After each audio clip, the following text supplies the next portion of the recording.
What's going on, guys? Pistol Packin' Pilot back with another video on the SHTF Survival Series. What is going on? You guys just watched some amazing videos from some amazing content creators, all related to prepping. And there's just so many aspects of prepping, from security to food preparation to water storage to having medical supplies on hand. There's just so many aspects of it. But today we're going to do a little bit of a follow-up video on a video that I did several weeks ago. This, of course, has to do with the Shadow Systems pistols. The saga with my CR 920 continues. Stay tuned.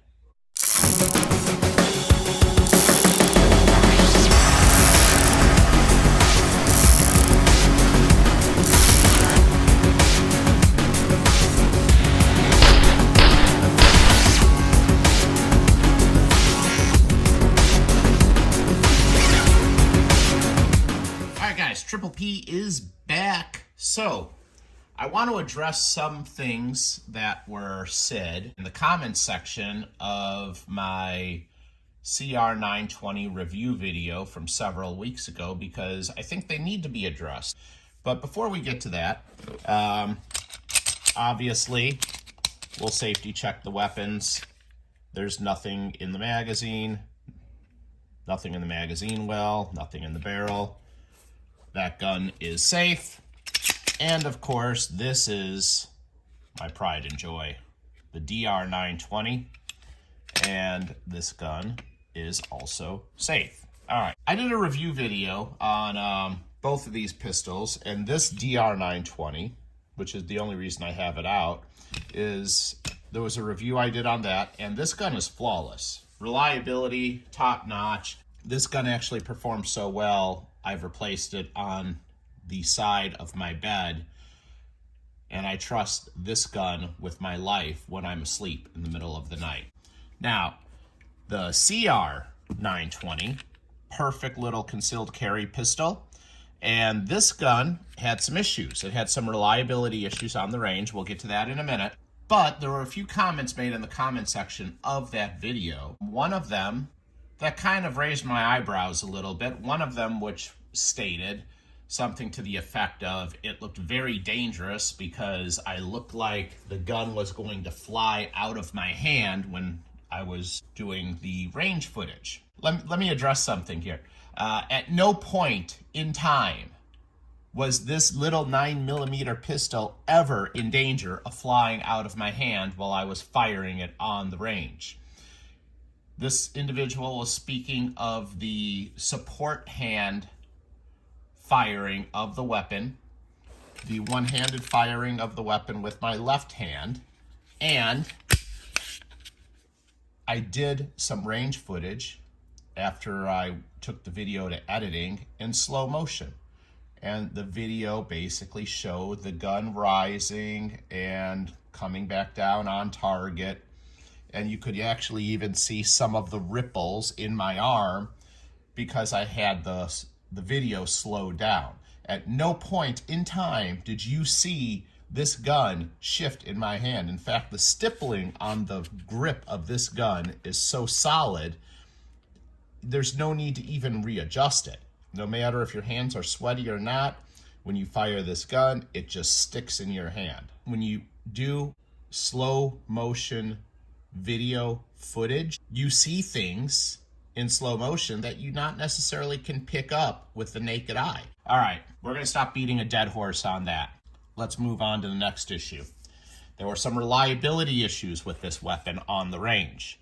And with the reliability issues, one of the things that actually happened was there was a issue with a possible light primer strike. I am not saying 100% it was a light primer strike, but I basically had two failure to fires. The first one, I went into my tap rack ready, racked the fucking pistol, never found the live round that flew out of the out of the chamber. It was instinctive because the gun was going bang, bang, bang, click, tap rack ready, bang. And I never did find that round. It happened a second time, and when it happened a second time, I was able to catch myself before I went through my tap rack ready. I was able to drop the magazine, and I was able to release the round from the chamber. And I believe it was a light primer strike, and I dropped the round back into the chamber, and it fired the second time.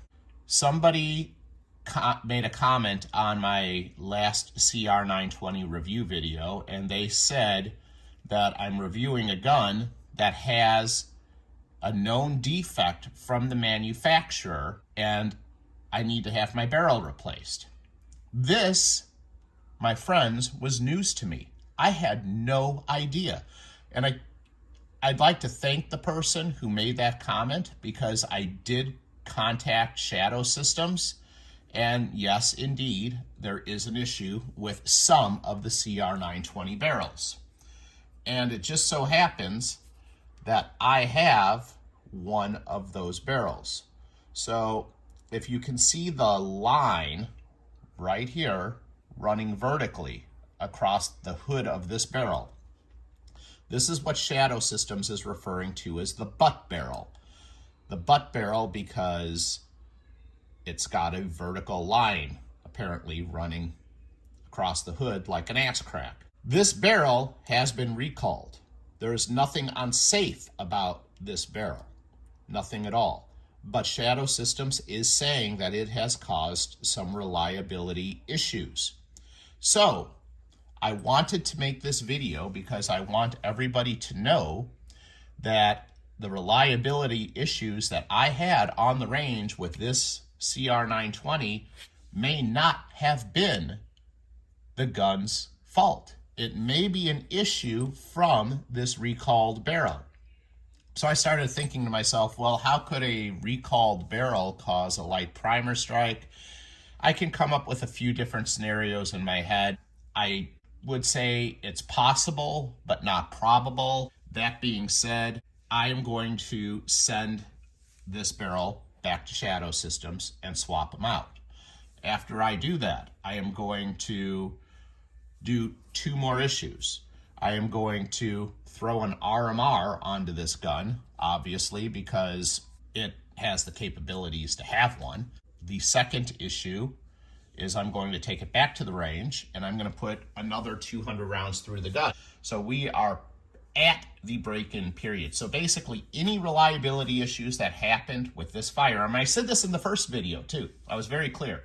Any reliability issues that happen with this firearm could be attributed to that break-in period. Now, I'm not quite sure why Shadow Systems requires a break-in period, but they do, and that's fair. I'm going to swap out the barrel, I'm going to throw on an RMR, and I'm going to take it back to the range, and I'm going to pump another 200 to 300 rounds through this little pistol. After that, I am going to do another video on the same gun, another follow-up video. By the way, this little CR920 is getting more fucking videos than I think any handgun I've ever had. And then we'll take it from there. How do I swap out the barrel? And this is another reason I love Shadow Systems as a company. Most manufacturers would say, send us your barrel, and when we receive it, we'll send you back your new barrel. Shadow Systems doesn't do that because Shadow Systems does not want you to be left without a way to defend yourself, which is just another fucking reason I love this company so much. Besides the fact that it has a bunch of law enforcement and veterans and conservative good people that work for the company and that run the company, they don't want you as a good law-abiding American citizen to be left without a way to defend yourself. What Shadow Systems is doing is they're asking me to take a picture of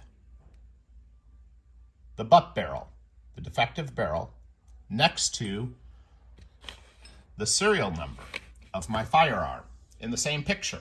There's an email address for me to email the defective barrel with my firearm to Shadow Systems. When they receive the email, they are going to determine if I had the black barrel or the bronze barrel, and they're going to send me the exact same barrel back in the mail, but without that vertical line. And their video on the defect causing the reliability issues goes into why they have this butt barrel vertical line on it in the first place. I'm not going to get into that. I'm not going to bore you with it. If you want to know more about that, you can go to Shadow Systems website. And they're very, very clear this is not a safety issue. It is strictly a reliability issue. And I 100% agree with Shadow Systems' assessment on that. I send them the picture to an email address. They mail me a new barrel. That's it. And then they say, when I receive the new black barrel without the vertical line across the hood of the barrel, when I receive it in the mail, just mail them the old barrel back. And it's based on the honor system.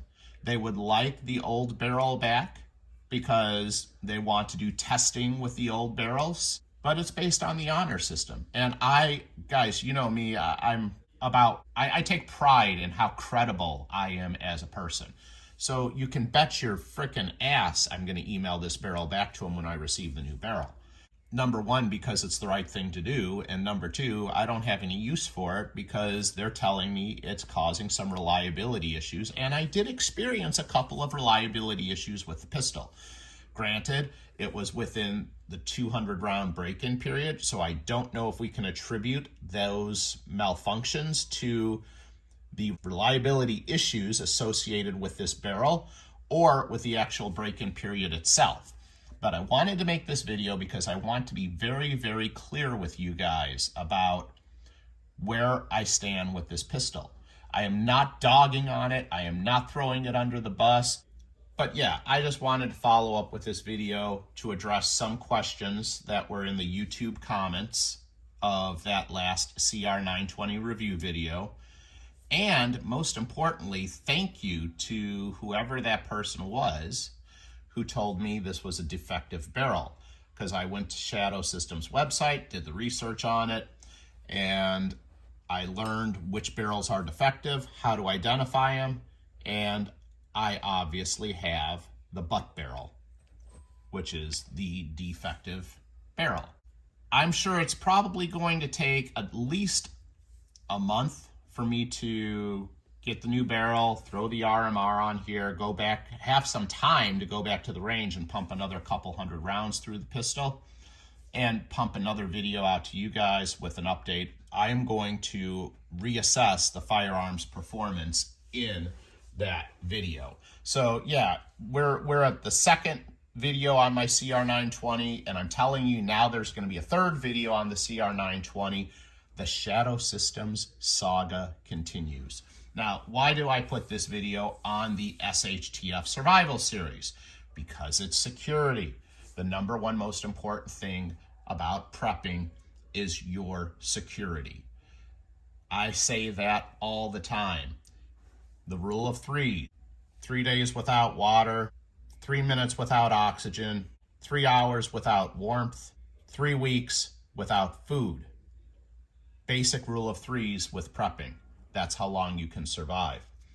And then I add my own little rule of 3s to the well-known rule of 3s, which is 3 seconds without security. That's why I carry. That's why you should carry. My life is worth it. My family is worth it. And your life is worth it. Thanks for watching, ladies and gentlemen. I am the Pistol Packing Pilot, and I am out. See ya!